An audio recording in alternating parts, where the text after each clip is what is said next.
Live, local, late breaking. This is WDSU News This Morning. Well, live look outside as you get this Monday morning underway. And as we've been showing you this camera, that fog definitely blanketing parts of New Orleans, also parts of South Louisiana this morning.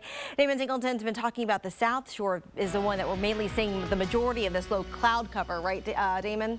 Yeah, well, the fog primarily down here on the South Shore, the low cloud cover both north and south of the lake, and the visibilities have actually gotten much better across southeast Louisiana. The radar picture is clear, and it's going to stay that way all day long today and pretty much tomorrow as well.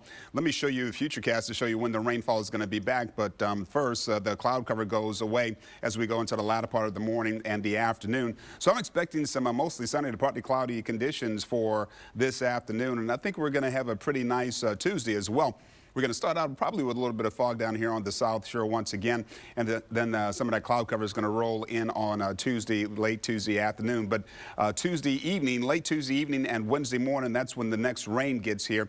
And this is the picture at about 2 or 3 a.m. on Wednesday morning. And it looks like that rainfall is primarily going to be an overnight event with some of that stretching into the early morning hours on Wednesday as well. This is 6 a.m. on Wednesday, and then by 8, 9 a.m. maybe still affecting parts of the Mississippi Gulf Coast, but the rest of us are pretty much done with the rainfall by then, leaving a better Wednesday afternoon. Temperatures outside right now, low to mid 50s, and this afternoon those numbers will rise into the upper 60s. And right now here's a live look on the roadways. I-10 at Orleans Avenue if you're making your way downtown. We're seeing a pretty big backup here. Check out these slowdowns.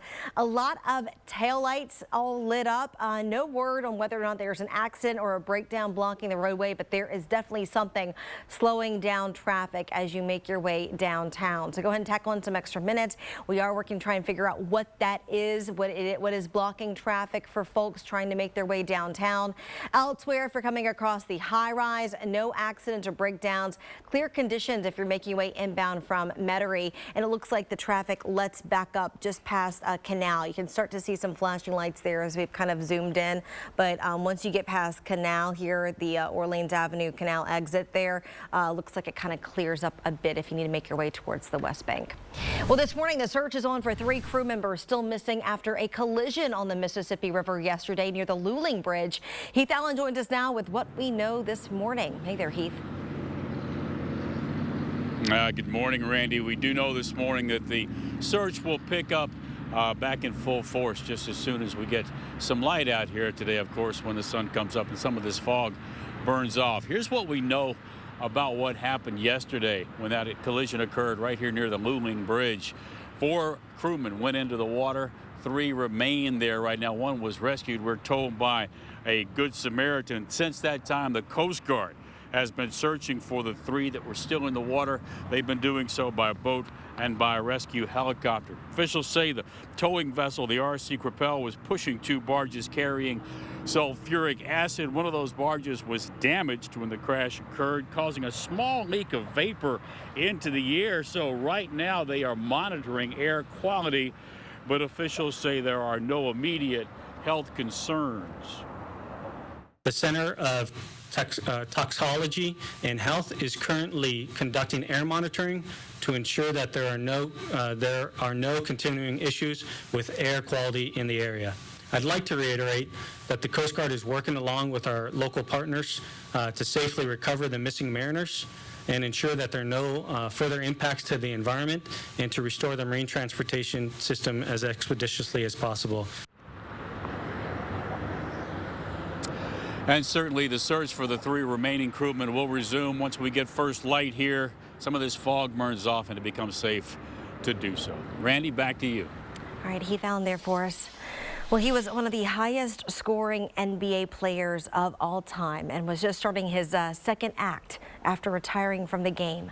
Kobe Bryant's life was cut short on Sunday at the age of 41.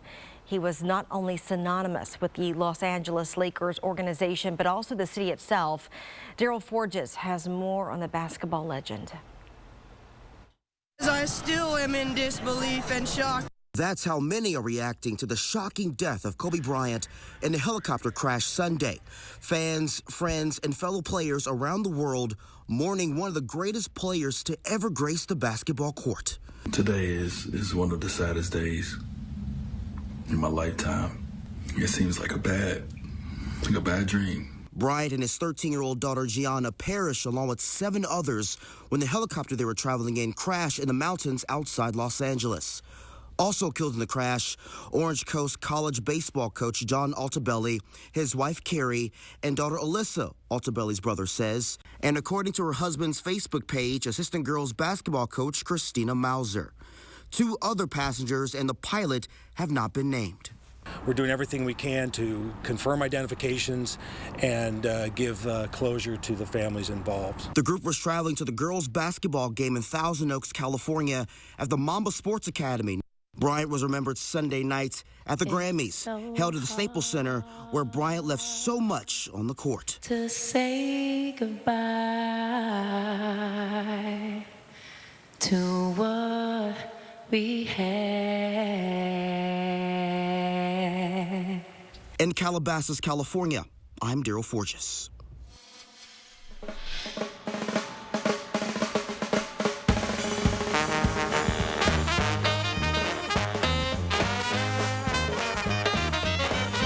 Well, after honoring Kobe Bryant at the Grammys last night, artists also paid tribute to the musicians who have died in the last year, including Dave Bartholomew, also Art Neville, and Dr. John. And right after, as you see here, in true New Orleans fashion, Trombone Shorty and the Preservation Band lit up the Grammy stage in second-line fashion. And Louisiana was well represented last night during the Grammys. A teacher from Sulphur was awarded this year's Music Educator Award. Mickey Smith is a teacher at Maplewood Middle School. The award is a big thank you to all the teachers who've helped artists become who they are today. Well, also happening today, a special event is taking place to talk about the importance of cybersecurity as New Orleans continues to try and rebound from a cyber attack last month. The premier Cybersecurity Summit and Expo is a 3-day event teaching participants about ransomware, security infrastructure, and also new technologies designed to prevent cyber attacks. To register, you can go to the website right there on your screen. The Expo is happening at the Convention Center from 8:30 a.m. until 5 p.m. today through Wednesday.